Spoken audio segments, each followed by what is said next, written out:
بسم اللہ الرحمن الرحیم۔ قبائلی نظام میں آدمی قبیلے کی حمایت کے تحت زندگی گزارتا ہے۔ رسول اللہ مکہ کے ابتدائی زمانے میں اپنے چچا ابو طالب کی حمایت میں رہے۔ نبوت کے 10ویں سال ابو طالب کا انتقال ہو گیا۔ اس کے بعد قبائلی روایات کے مطابق ابو لہب قبیلہ بنو ہاشم کے سردار مقرر ہوئے۔ اس نے آپ کی حمایت سے انکار کر دیا۔ اب آپ نے ارادہ کیا کہ کسی دوسرے قبیلے کی حمایت حاصل کر کے اپنا دعوتی کام جاری رکھیں۔ اس غرض کے تحت آپ نے طائف کا سفر فرمایا۔ یہاں آپ کے بعض رشتہ دار تھے، چنانچہ آپ اپنے خادم زید بن حارثہ کو لے کر طائف پہنچے۔ وہاں کی آبادی میں 3 ممتاز سردار تھے۔ آپ ان تینوں سے ملے، مگر ہر ایک نے آپ کا ساتھ دینے سے اور آپ کی حمایت کرنے سے انکار کر دیا۔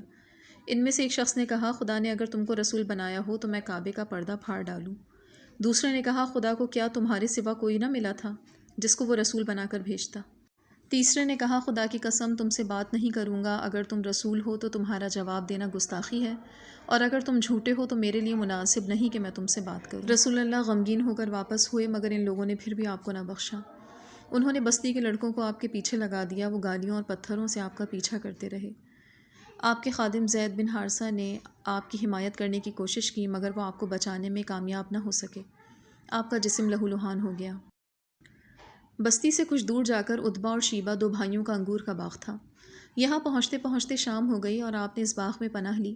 آپ زخموں سے چور تھے اور اللہ سے دعا کر رہے تھے، خدایا میری مدد فرما، مجھے تنہا نہ چھوڑ دے۔ اتبا اور شیبہ دونوں مشرک تھے، مگر جب انہوں نے آپ کا حال دیکھا تو آپ پر رحم آ گیا۔ انہوں نے اپنے ایک نصرانی غلام کو بلایا جس کا نام اداس تھا۔ انہوں نے اداس سے کہا، ان انگوروں میں سے کچھ خوشے لو اور ایک برتن میں رکھ کے اس آدمی کے پاس جاؤ، اس سے کہو کہ اس میں سے کھائے۔ اداس نے ایسا ہی کیا۔ وہ انگور لے کر آیا، اس کو رسول اللہ کے سامنے رکھ دیا اور کہا، یہ کھاؤ۔ رسول اللہ صلی اللہ علیہ وآلہ وسلم نے جب اس کو اپنے ہاتھ میں لیا تو بسم اللہ کہا اور کھایا۔ اداس نے آپ کے چہرے کی طرف دیکھا اور کہا، خدا کی قسم یہ جو آپ نے کہا اس ملک کے لوگ ایسا نہیں کہتے۔ رسول اللہ نے کہا، اے اداس تم کس ملک سے تعلق رکھتے ہو اور تمہارا دین کیا ہے؟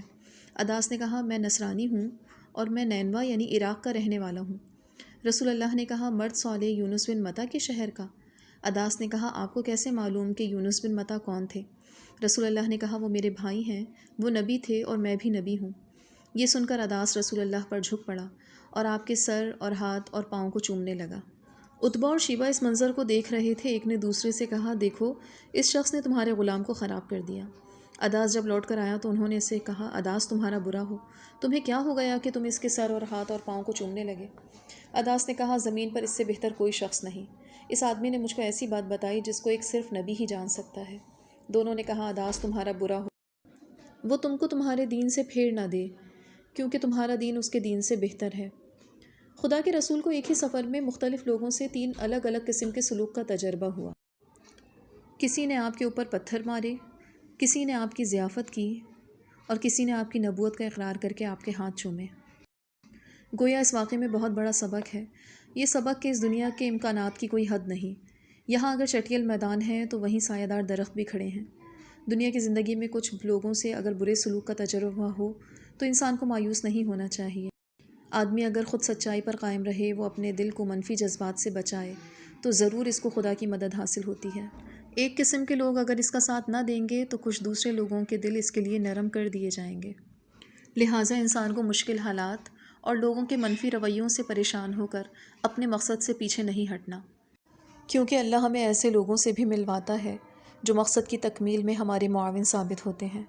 وآخر دعوانا ان الحمد للہ رب العالمین۔